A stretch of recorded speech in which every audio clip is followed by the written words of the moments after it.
Friends, నేనైతే ఇప్పుడు ఖమ్మం జిల్లాలో దుమ్ముగూడెం అనే ఊరు వచ్చాను. ఇక్కడైతే చాలా చాలా స్పెషాలిటీస్ ఉన్నాయి. ఇదిగో చూడండి, అక్కడ ట్రీస్ కనిపిస్తున్నాయి కదా. అక్కడైతే ఇంతకుముందు రాముల వారి సీతమ్మ వారు కలిసి ఇట్లా అంత అరణ్యంలో లంకలోని ప్రయాణించారు. ఆ లంక అంటే ఇంక మొత్తం అనమాట. అక్కడ చూస్తున్న లొకేషన్ అంతా అనమాట లంక అంటే. కొంచెం అటువైపు వెళ్తే పర్ణశాల ఉంటుంది కాబట్టి నేను ఇక్కడైతే లైవ్ తీస్తున్నాను. ఇంకా ఏముంది ఫ్రెండ్స్, నేను వీడియోస్ అయితే మీరు అందరూ సబ్స్క్రైబ్ అయితే చేసుకుంటున్నారు. నాకైతే ఇలాగ గోదావరిలో మంచిగా ఇట్లాగా పడవ ఎక్కడం నాకు చాలా హ్యాపీగా ఉంది. ఇంకా చెప్పాలంటే ఫ్రెండ్స్, ఇక్కడ గొప్ప గొప్ప స్పెషాలిటీస్ ఉన్నాయి. అవి ఏంటంటే, మనం కథల్లో పురాణాల్లో చదువుతూ ఉన్నాం కదా, ఇట్లా రాముల వారు ఇట్లా అరణ్యవాసం అడవులని. కానీ ఇంత దగ్గరగా ఉండి చూస్తుంటే ఇది మిరాకిల్ అనే చెప్పాలి. ఇక్కడ కూడా ఈ లంకలో కూడా ఒక ఫ్లవర్ ఉంటుందంట. అదైతే ప్రతి శ్రీరామనవమికి ఒకసారి పూస్తుందంట. అది అయితే ఎవరికి కనిపించదు, ఆ ఒక్కరోజే పూస్తుంది, తర్వాత నెక్స్ట్ డే కనిపించదంట. అప్పుడు ఋషులు వాళ్ళందరూ అయితే చెప్పారు. కాబట్టి నేను కూడా ఫ్లవర్ అయితే చూడాలనుకుంటున్నాను, కానీ ఎవరికి అది కనిపించట్లేదు. నాకు కూడా కనిపించవచ్చు, కనిపించకపోవచ్చు ఫ్రెండ్స్. ఇంకా మొన్న నిన్న అయితే ఇక్కడికి వచ్చినప్పుడు అసలు వాటర్ అయితే లేవు. ఈరోజు చాలా ఫుల్గా ఉన్నాయి. అక్కడ ఫ్లవర్ ప్లాంట్ ఉంది కనిపిస్తుందిగా. కరెంట్ సప్లై కూడా ఇక్కడ నుంచే జరుగుతూ ఉంటుంది.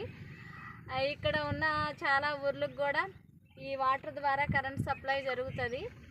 ఇది చాలా మంచి స్పెషల్ ఊరు అని చెప్పాలి. ఎందుకంటే ఇక్కడ గోదావరిలో చిన్నపిల్లల కాడ నుంచి ఈతలు కొడుతూ ఉంటారు, స్నానాలు అవి చేస్తూ ఉంటారు.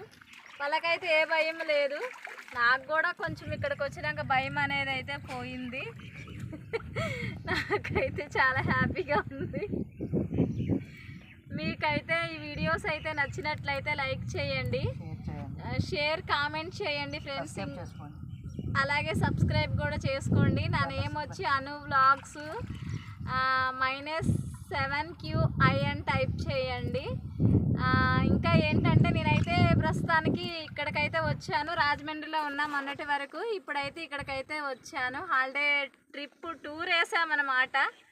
ఇంకా చాలా ఉన్నాయి చూపించాలంటే మీకు. చూడండి ఎంత బాగుందో, మంచిగా వాటర్ చాలా బాగా చూడండి. వ్యూ అంతా ఎంత బాగుందో చూడండి. ఈవినింగ్ టైంలో ఇక్కడికి రావడం అంటే చాలా మిరాకిల్ అని చెప్పాలి. ఇక్కడ ఇంకొక స్పెషల్ కూడా ఉంది. మా చిన్నప్పుడు ఎప్పుడో మా పెదనాన్న చెప్పేవాడు, మరి అది ఎంతవరకు నిజమో మీరే కామెంట్ అయితే చెయ్యండి. ఇక్కడైతే ఈ వాటర్లోనే నాగకన్యలు కూడా ఉండేవాళ్ళంట. జలకన్యలు, నాగకన్యలు, దేవకన్యలు మొత్తం ఉండేవారంట. అది కూడా ఇప్పుడు పురాణంలో అనుకునేవారు. ఒకసారి మా తాతయ్య ఇట్లా తెల్లవారుజాము టైంలో ఇట్లా వస్తున్నాడంట. వస్తుంటే జలకన్యలంట, మనం అక్కడిక్కడ చూస్తూ ఉంటాము వీడియోస్లో. అట్లాంటి ఒడ్డుకి ఇట్లా 4 జలకన్యలు వచ్చి స్నానం అది చేస్తుంటే ఆయన ఆ టైంలో చాలా భయపడిపోయాడంట. ఆయన చెప్పాడు. నేనైతే మీకు ఎక్స్ప్లెయిన్ అయితే చేస్తున్నాను. ఇంకా కొంచెం అటువైపు వెళ్తే అటువైపు కొంచెం నాగకన్యలు కూడా ఉండేవాళ్ళంట ఫ్రెండ్స్. అంటే నాగలోకం అని ఒకటి ఉంటుంది కదా, అక్కడ కూడా ఉండేటి అట పురాతనంలో. ఇప్పుడైతే లేవు. అప్పట్లో అయితే మొసలిలు కూడా ఉండేటి అంట. ఇప్పుడు మొత్తం చాలా మార్పులు వచ్చాయి. మనం అనుకుంటా ఉంటాము ఇవన్నీ ఫేక్ అనుకుంటాం, కానీ ఫేక్ అయితే కాదు. ఒకప్పుడు ఉండేటి, ఇప్పుడైతే లేవు. ఎందుకంటే ఒకప్పుడు డైనోసార్ ఉండేది, ఇప్పుడు ఎట్లాగా అంతరించిపోయాయో అట్లానే అవి అంతరించిపోయాయి. ఇంకొకటి ఏంటంటే, ఇక్కడ వాటర్లో ఎవరైనా గమ్మున మిస్ అయ్యి పడిపోతే డైరెక్ట్ ధవళేశ్వరం బ్రిడ్జి దగ్గర అయితే తేలుతారని అయితే చెప్పుకునేవాళ్ళు. నేను కూడా ఇక్కడికి వచ్చి 7 days అయింది. కొంచెం బిజీగా ఉండి వీడియో అయితే చేయలేదు. మీరైతే వీడియోస్ అయితే అన్నీ చూస్తున్నారు. నాకు ఇంతకుముందు ఛానల్ ఉంది ఫ్రెండ్స్, అది జస్ట్ మరి పోయింది. ఆ ఛానల్ గూగుల్ అకౌంట్ మిస్ అయింది. ఇప్పుడైతే నా ఛానల్ చూసే మీరందరూ కూడా సబ్స్క్రైబ్ అయితే చేసుకోండి. నేను ఇంకా చాలా అయితే చూపించాలనుకుంటున్నాను. రేపైతే మా పంట పొలాలు ఉన్నాయి. రేపైతే అక్కడికి వెళ్ళి నేను వీడియో అయితే అయితే తీస్తాను. మా సేల్ ఎలా ఉన్నాయి, వరి ఎలా పండుతుంది, వడ్లు ఎట్లా వస్తున్నాయి, అవన్నీ అయితే మీతో షేర్ చేసుకోవాలనుకుంటున్నాను. ఇంకా ఏముంది ఫ్రెండ్స్, ఇదైతే మీ అందరికీ నచ్చినట్లయితే నాకైతే లైక్ చేయండి, షేర్ చేయండి, కామెంట్ చేయండి. Okay friends, bye.